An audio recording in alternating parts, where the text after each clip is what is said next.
मैंने पहले ही आपको कहा कि रामभद्राचार्य जी ब्रह्मा जी के 17 पुत्र थे, तो क्या रामभद्राचार्य जी जवाब देंगे?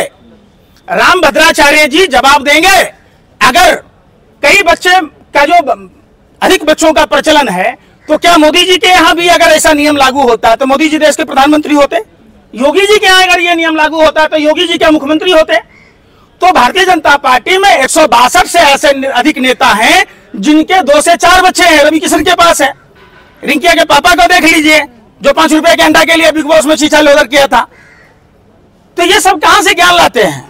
लेकिन रामभद्राचार्य जी को तो इतना ज्ञान है कि कहते हैं कि जो रामचरितमानस लिखा है उसमें गलत चौपाइयां हैं, वो उनको सही करते हैं। देखिए, रामभद्राचार्य जी को कुछ भी नहीं आता। रामभद्राचार्य जी दिमाग से और अकल से पैदल आदमी है, अंधे आदमी है, आंख से ही सिर्फ अंधे नहीं है। फिर भी कहते हैं मुझे आंख नहीं चाहिए, अगले जन्म में ब्राह्मण का जन्म चाहिए, ब्राह्मण कुल में ही जन्म लेना है। कौन से ब्राह्मण में? कहीं ऐसा ना हो कि पाठक कुल में जन्म ले लें तो नीच और अधम कहलाएंगे। उन्हीं का ज्ञान है, ऐसा कुछ भी नहीं है। समझिए, धर्म शास्त्रों को पढ़िए, एक दूसरे की आलोचना बंद कीजिए। सभी धर्मशास्त्र ये कहता है कि एक दूसरे से ईर्ष्या मत रखो, एक दूसरे से नफरत मत करो, एक दूसरे से कभी भी हिंसा मत करो। तो जो रामभद्राचार्य जी कभी गरुड़ पुराण का वो अंश क्यों नहीं बताते हैं कि झूठ बोलने का फल क्या है, व्यभिचार का फल क्या है, सूद खाने का फल क्या है, रिश्वत खाने का फल क्या है? तो क्या पाप है, क्या पुण्य के श्रेणी में रखा गया है? रामभद्राचार्य जी को कभी भी आपने इन चीजों पर व्याख्या करते हुए नहीं देखा होगा।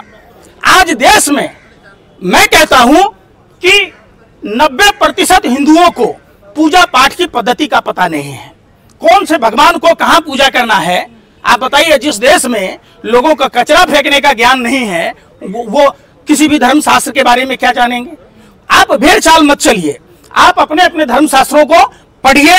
धर्म शास्त्र नर सेवा नारायण सेवा की बात कहता है, भूखों को खाना खिलाने की बात कहता है, बीमारों की सेवा करने की बात सिखाता है, प्यासे को पानी पिलाने की बात कहता है, महिला सुरक्षा की बात कहता है, रिश्वत नहीं लेने की बात कहता है, सूद नहीं खाने की बात कहता है। तो आप उस समय आपका धर्म कहाँ चला जाता है? रामभद्राचार्य जी एक के बाद एक जो ये विवादित बयान दे रहे हैं, इसके पीछे कुछ कारण, क्या कारण नजर? देखिए, देश में 2014 के पास एक ऐसी सरकार आई जो नफरती बोल के एचओडी हैं प्रधानमंत्री देश के नरेंद्र मोदी जी। वो हमेशा से ऐसी भाषा का इस्तेमाल करते हैं, उनका अनुकरण पूरा देश कर रहा है। लगभग बहुत सारे ऐसे लोग झुंड में हैं जो सिर्फ, आपने अभी देखा होगा, एक से एक टॉप लेवल के लोग आते हैं। भारतीय जनता पार्टी की सरकार में ऐसा माहौल बन गया है, जो जितना बड़ा लुच्चा उतना बड़ा ऊंचा। इसीलिए लोग जानबूझकर नफरत की भाषा बोलते हैं। आपने अर्जुन सिंह पर सवाल नहीं पूछा, आप ही को कह रहे हैं, आप पत्रकार हैं। एक व्यक्ति, सोचिए क्या कारण है, ये कौन सी सोची समझी साजिश षड्यंत्र प्रयोग है जो अर्जुन सिंह बिहार से आते हैं, उसको बंगाल में स्टेटमेंट दिलाया जाता है। क्या वहां बंगाल और बिहार के लोगों को आपस में लड़ाना चाहती है भारतीय जनता पार्टी? क्या भारतीय जनता पार्टी देश में अराजकता फैलाना चाहती है? वो साफ खुलेआम भारतीय जनता पार्टी के लुखे अर्जुन सिंह कह रहा है कि नेपाल श्रीलंका जैसी स्थिति बंगाल में होनी चाहिए। क्यों होनी चाहिए?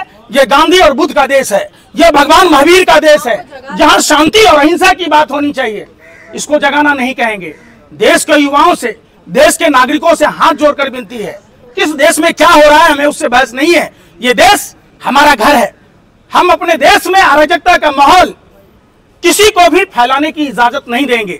हम तो कहते हैं बंगाल के तमाम न्याय प्रिय लोगों से, शांति प्रिय लोगों से और केंद्र सरकार से, भारतीय जनता पार्टी के राष्ट्रीय अध्यक्ष जयप्रकाश नड्डा से, भारतीय जनता पार्टी संस्कारहीन लोगों का अड्डा जिसके राष्ट्रीय अध्यक्ष हैं जयप्रकाश नड्डा, वो नहीं करते संस्कारहीन लोगों पर कार्रवाई जो देश में अराजकता फैलाने की कोशिश करते हैं। अरे चंद वोट के लिए आप अर्जुन सिंह जैसे, भारतीय जनता पार्टी ने अपने लुखों से वो बयान दिलवाया कि जैसी स्थिति नेपाल में हुई वैसा बंगाल में होना चाहिए। अरे बंगाल भी तो भारत का हिस्सा है, बंगाल हमारा बड़ा भाई है, हम बिहार के लोग छोटे भाई हैं उनके, हम एक दूसरे के पूरक हैं। और अर्जुन सिंह जैसे गुंडा मवाली भाजपाई लुखों को जेल के अंदर होना चाहिए। वहीं बगल में असम में मोदी जी कह रहे हैं कि शिव भक्त है, जहर निगल लेते हैं।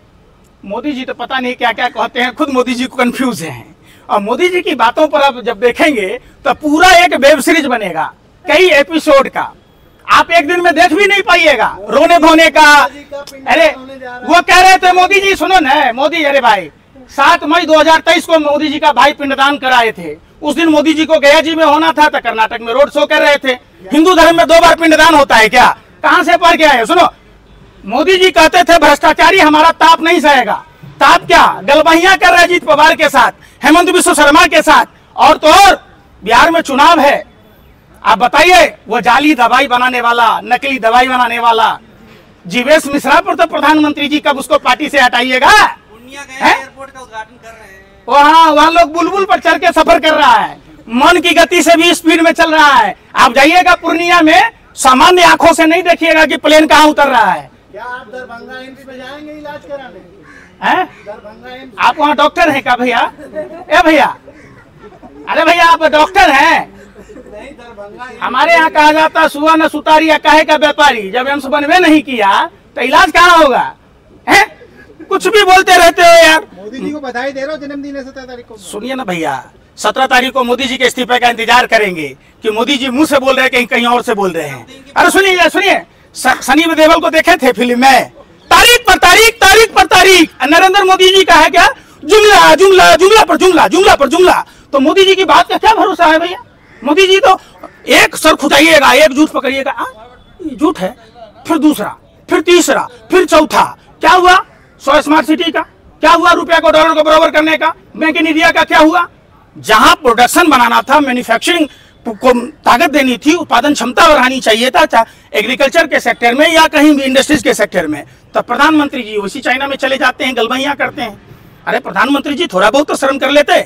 टेरर और टॉक बात नहीं हो सकती, अपने क्रिकेट मैच खिलवा दी। अभी तक शहीदों के खून चिता ठंडी नहीं हुई। प्रधानमंत्री जी पाकिस्तान के साथ, वही चाइना बैक से, पाकिस्तान तो फ्रंट फुट पर खेल रहा था, चाइना था, तुर्की था साथ में, तो उसे गलबहियां कर रहे हैं। ऐसी क्या कमजोरी है प्रधानमंत्री की कि प्रधानमंत्री जी विश्व के लगातार कई देशों से डरते फिर रहे हैं? उधर ट्रंप कहता है नरेंद्र, इधर सरेंडर। अरे भैया क्या तरीका है भाई? आज तक देश में ऐसा कोई प्रधानमंत्री नहीं हुआ जो अमेरिका की बातों का पालन करता हो, जो अमेरिका से डरता हो। हमने लाल बहादुर शास्त्री जी को देखा है, जिस समय भारत को भूखा मारना चाहता था अमेरिका, लाल बहादुर शास्त्री जी ने जय जवान जय किसान का नारा दिया और देश को आत्मनिर्भर बनाया। हमने इंदिरा गांधी जी के समय देखा, शातमा वेरा भेज दिया। हम इंदिरा गांधी जी ने पाकिस्तान के 2 टुकड़े कर दिए, भूगोल बदल दिया। हमने अटल बिहारी वाजपेयी की सरकार में देखा, कारगिल युद्ध में। हमने मनमोहन सिंह जी की सरकार में देखा, अमेरिका कहता रहा, डराता रहा, लेकिन देश ने परमाणु परीक्षण किए। पहला ऐसा प्रधानमंत्री देखा, कमजोर प्रधानमंत्री, बुज़दिल प्रधानमंत्री, जिसने नरेंद्र, हाँ जी सर, सरेंडर। क्या मतलब है? मोदी जी जैसा जहर का घूंट कोई पी सकता है, वो खुद कह रहे हैं शिव भक्त। वो कहते हैं अवतारी हैं। आप तो पता होगा, आज के दिन कहीं देखे हैं आप अवतारी? डायरेक्ट आसमान से कोई टपक के आता है? सबसे बड़ा अपमान देश के प्रधानमंत्री नरेंद्र मोदी जी ने अपनी मां का किया। उन्हें गर्व होना चाहिए। वो कहते कि मैं अपनी मां के कोख से पैदा लिया, मेरी मां ने मुझे 9 महीने गर्भ में रखा। वो कहते, वो तो ऐसे प्रधानमंत्री हैं कि अपनी मां का ही अपमान नहीं किया, भारत माता का भी अपमान किया। विश्व के कई देशों में घूम घूम, भाइयों बहनों मित्रों, मेरी तो बदकिस्मती है, मैं भारत में पैदा लिया। भारत में ना पैदा लेते तो मुख्यमंत्री बनते आप? न जाने कहां चपरासी रहते आप। यही भारत माता का देन है जो आप प्रधानमंत्री भी बने। तो आपको गर्व होना चाहिए। आपकी बदकिस्मती क्या है? खुशकिस्मती है कि आप भारत में जन्म लिए, आप मुख्यमंत्री बने, प्रधानमंत्री बने, फिर भी भारत की आलोचना कर रहे हैं विश्व के कई देशों में जा जाकर।